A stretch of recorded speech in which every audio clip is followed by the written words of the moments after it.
Welcome to another edition of The Naked Truth.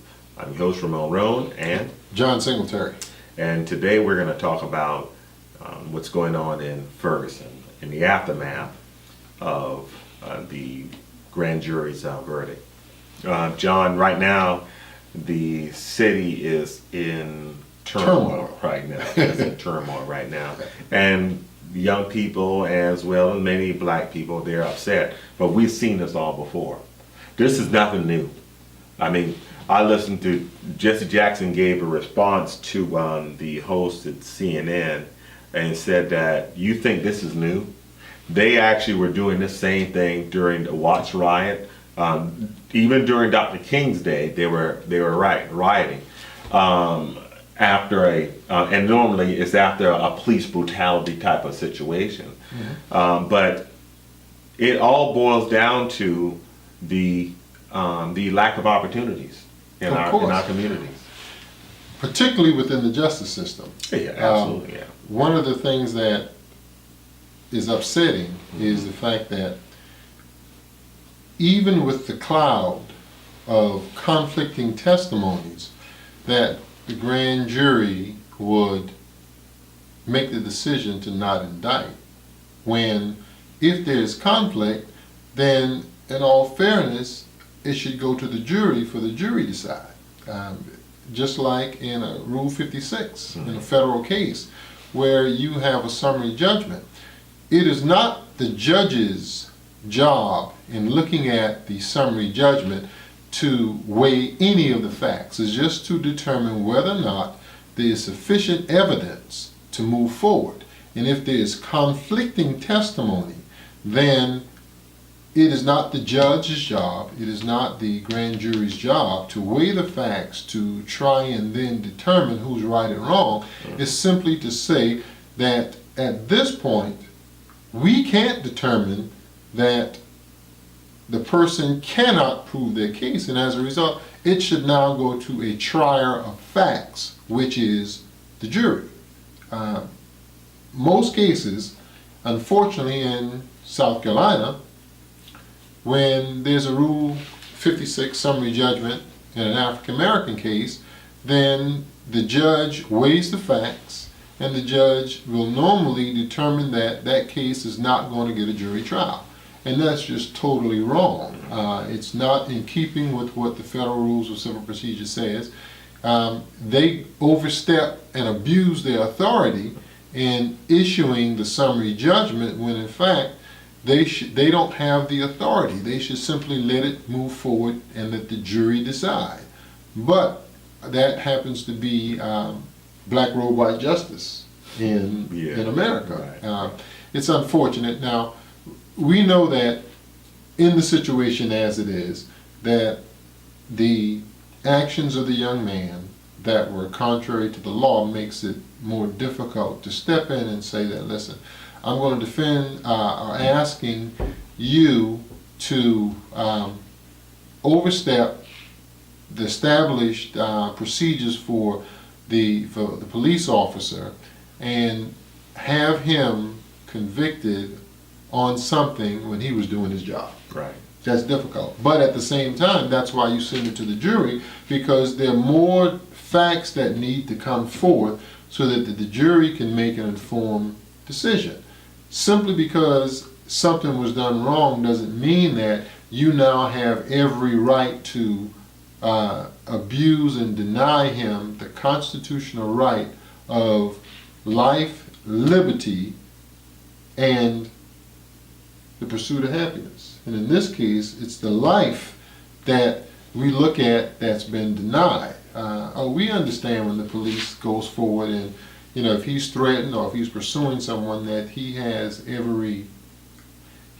legally every right to empty his gun. He has every legal right to apprehend the suspect using whatever means necessary. But at the same time, we have to take a look at whether or not what's being done on the whole is consistent with being fair. And we don't see the same type of situations happen when we have white cops apprehending white suspects, black cops apprehending black suspects. It seems that it's always or at least within the media, a black individual, young male in most cases, being apprehended by a white police officer that the controversy tends to surround because there's been what appears to be some abuse of power. I try, and especially going through law school, and not that we are lawyers, but I try to go both sides. If I had to defend Darren Wilson, and if I had to defend Michael Brown, and I have to look at this is that in our system we have a grand jury. We use the grand jury in order to move forward. So they had to go to the grand jury. It can go straight to a jury trial. Our system it goes to grand jury. Now, I think my opinion is that justice was served. But what we see here is that, let's say that you have a wife. Let's say I have a wife. And I've been cheating on my wife all this time. My wife knows I've been cheating, okay? I get caught time after time after time. I will never cheat on my wife. I'm not married yet, but I'll never cheat on her. I have to say this now because it's on tape. She catches me time after time after time, okay? And so I have a history of cheating on her, okay? So when I decide that, okay, I'm not gonna cheat on her, and it's hard for her to believe me. Now, black people have been cheated on by this justice system forever. So when justice is actually done, when something actually is right, we'll say no. Because I remember all them times. I remember Medgar Evers. I remember all these times that you have been cheating on me. And justice has been cheating on black people. And today, what we find today, we can say that, well, what if this young man, Darren Wilson, was in the right? Because he's been trained to do a job, and if he did according to his training, that's what happened. And so let's say he is innocent, but we are still pissed off at the other time that justice have cheated on black people, and that's what we're getting here today. We're getting all the blowback. Look at the Sean Bells, the many cases, I can't remember them all, but the many cases about every 28 hours a black person is killed by a police officer. So we're getting all of that. But what happens when something is actually justified? We're still pissed off because at all the other time, justice is unfaithful to black people in this country. Of course it is. And well, there is, on the whole, there is no justice for black people in the American. Well, it's called just us. Exactly right. In jail. Just us, right? I guess we have converging point of views here, because I think that the case should have gone to the jury because of the conflict. There wasn't enough. Anytime when you have people on both sides, if you have some people that say, well, yeah, he was moving towards the police officer, he didn't have his hands up. Some say, well, yeah, he was moving towards the police officer, but his hands were up. Then that's conflicting testimony. That's enough for it to move forward. Well, we did not, John, there are 3 black witnesses that corroborated the officers, and there was no hands up. So how many black witnesses were there? There was more than 3. But you had 3. No, you had more. But wait a minute. Conflicting testimony. You had other black witnesses. They were all over the place. They weren't consistent in that. They weren't consistent in that. And that is the very reason why, because it wasn't consistent. But here's the thing: the forensics. They did 3 autopsies, and the forensics support the officer's testimony and support the witnesses' testimony. If that is the case, and also there was an audio tape. So put that before the jury, because you have some conflicts. Right. That's like with the Rule 56. What it says is that even if you have 2 conflicting affidavits, then the judge must not make the decision to do the summary judgment because of the conflict. Now it has to move forward to the jury. So all I'm saying is that it should have gone forward to the jury because of the conflicting testimony. I understand. Now, if it was consistent, if everybody was saying the same thing, that's different. But when you have a conflict, then the position is that it is for the jury to decide. You're right, but on these, you have witnesses that were changing their story every time they took And what I'm saying is that in itself is an inconsistency, and it's the inconsistency. You can't believe that witness. You can't believe that witness. But remember, you are not at that point weighing any of the facts. You're just to determine whether or not there is the possibility of one side versus the other, and if there's conflict, then you have to let it go forward, because your job is not to weigh the facts. Your job is to determine if there are facts. There were 5 charges, Sufficient. and all those charges require intent. Okay. All right. So was there intent that this man had? But the intent, that's the job of the jury. Well, the grand jury's job is to give an indictment of the charge of murder, second-degree murder, first-degree murder, whatever, manslaughter, whatever manslaughter, and the jury, and they had 3 or 4 blacks on that jury. If one of them had said no, but you had blacks, because we talked about juries, and we talked about the importance of having blacks on jury, but on the grand jury, they had 3 or 4 blacks. And they examined the facts, and they all said no.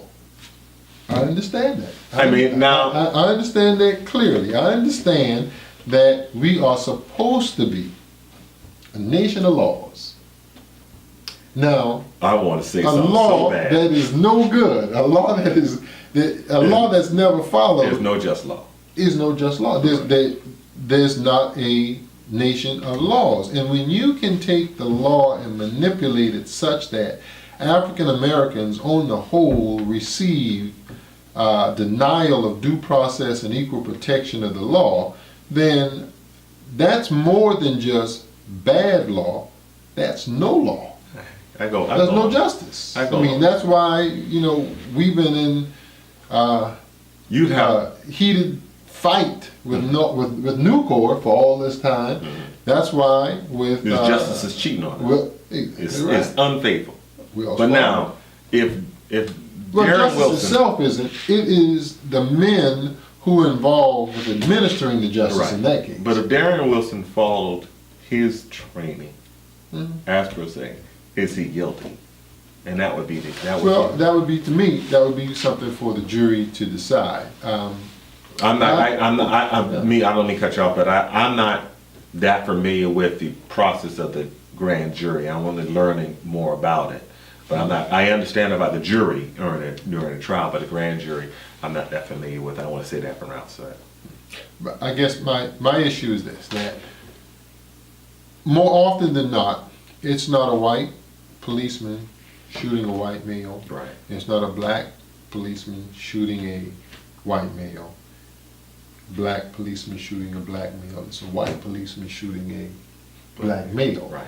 And that being the case, there has to be more done. You could never address and rectify that situation totally by getting black boys to do everything they're supposed to do right, because we all know there's some innocent people who have also been shot. Right. And so it has to be addressed on both sides to correct the problem long term, and that is to deal with the cops in some type of training as well as young men, because we know oftentimes, unfortunately, there is the African American young male who hasn't been taught to respect authority. Right. And it doesn't matter what color the policeman is.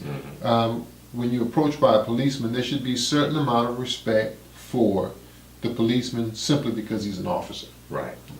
More so than you're trying to save your life because you're being approached by someone who has a gun. And in many cases, someone who has the protected authority to shoot and kill you. Yeah. In certain instances. We got to take a break here. Okay. And we're going to come back again and continue this discussion.